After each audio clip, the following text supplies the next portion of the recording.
What's up, everybody? Hey, it's Mike Widmer with the Expansion Real Estate Group. Happy Friday to you all. Welcome to this month's edition of the Monthly Market Update. And we are already in February. I don't know about you guys, but I feel like January might have been the fastest month ever. But I hope you guys are having a great month. Valentine's Day tomorrow. We got something fun planned, but I hope you guys are all doing great. But let's jump right into this real estate market and see what's going on this month. Starting off like we always do here on the Cromford Market Index. Again, 26 years of data now coming across here. And you can see that in January, we started the month at 86.7 and we ended up that month and started February at 88.1. So we actually went up 1.4 in the Cromford Market Index month over month. But things have changed since the 1st of February. And we can look here today, we are sitting at 85.3. So we actually have come down since the start of February.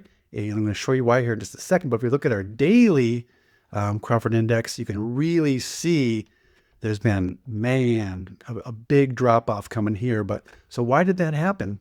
Well, the biggest reason is, and we talked about it last month, is at the end of the year, we have a bunch of cancellations and expireds. And that, usually about the third week of January, those listings come back on. So last month we had 16,837 active single family homes. Today we have 18,485 active single family homes. That's almost 1,700 more listings and up 9.8% from last month. That may be the biggest increase month over month that I've ever done in this, doing this video for the last 5 years. So that really drove this number here up. Last month, the supply index was at 95, and today we are at 98.4.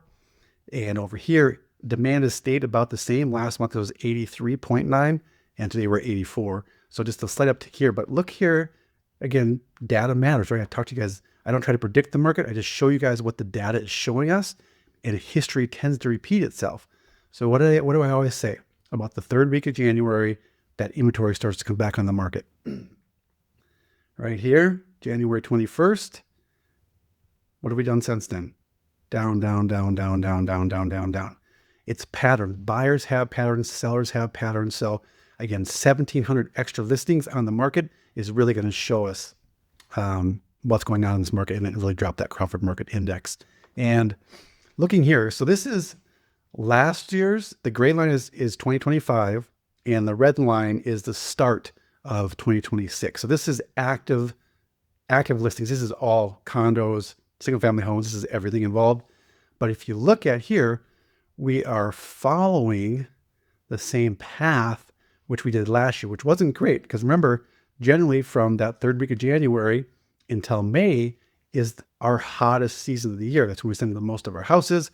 It's just a very active time in the Arizona real estate market. But remember last year, that Cromford Index, the supply rose all the way and it peaked at the end of April.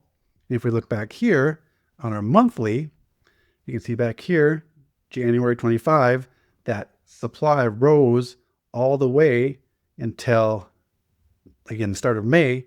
And then what happened then? The Cromford started to come back up. Why? Because if you look here, those listings came back down. So really, our demand has been pretty steady, even though rates have been high.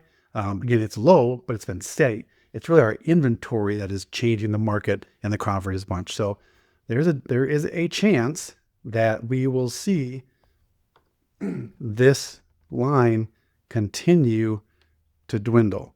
Again, if history repeats itself and the pattern stayed the same, and this inventory climbs all the way through our spring season, that Cromford Index is going to drop. There's one thing that can happen. Obviously, the rates come down a lot, and that could spark more demand. But we really just need to watch the inventory the most. And then here, just kind of taking a look at a snapshot of the different cities. So this is the Cromford Market Index broken down to our 18 largest cities. So if you see a red arrow, it's getting worse for sellers. If you see a green arrow, it's getting better for sellers. So red arrow is good for buyers, bad for sellers. Chandler has taken over the number one spot again. They were number one for last year quite a while, and Fountain Hills took a big drop, 23%. But You can see just a ton of red arrows here. 16 out of the 18 cities have gone down. And remember our ranges. Remember, 100 is a balanced market. Between 90 and 110 is balanced, and above 110 seller, below 90 buyer. You can see we got 7 cities are in that buyer category, and we have 9 cities that are in the seller's market, and then a few are balanced. So just really interesting to kind of see the different aspects of the market. But right now, with this increased inventory, we are seeing a decrease in the market overall. A couple of things I want to share with you guys to end this off here. January was actually a pretty rough month nationwide for the real estate industry. The sales annually for the nation hit the lowest in over 2 years. Year over year was under 4 million sales. Here in Phoenix, just from December compared to January, the resale market, there was 19% less sales month over month. In new builds, it was a 26% drop month over month. That's a big difference, right? Just a lot less activity. And then again, just kind of driving that market down and down and down. And the last thing I want to share with you guys today is the craziest stat I think I may have ever heard. And this shows what this industry is going through. So in the United States, there is 1.3 million realtors, which is down from about 2 million.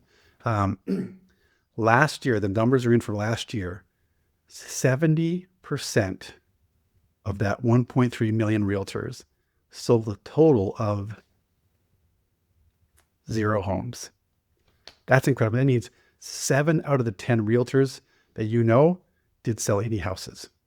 I'm not one of them. I had a wonderful year last year. Very grateful for that.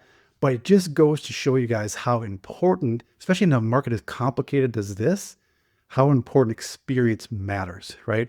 If your aunt or your uncle, your brother's friend's dog is a realtor and you're talking to somebody like that, you just really need to make sure, are they actually producing business? Because this market is so intricate, so many different things are going on. If you don't have a real professional in your corner, that could really cost you money, right? All right. I appreciate you guys. Thank you for always coming here every month and joining me. I look forward to seeing you next month.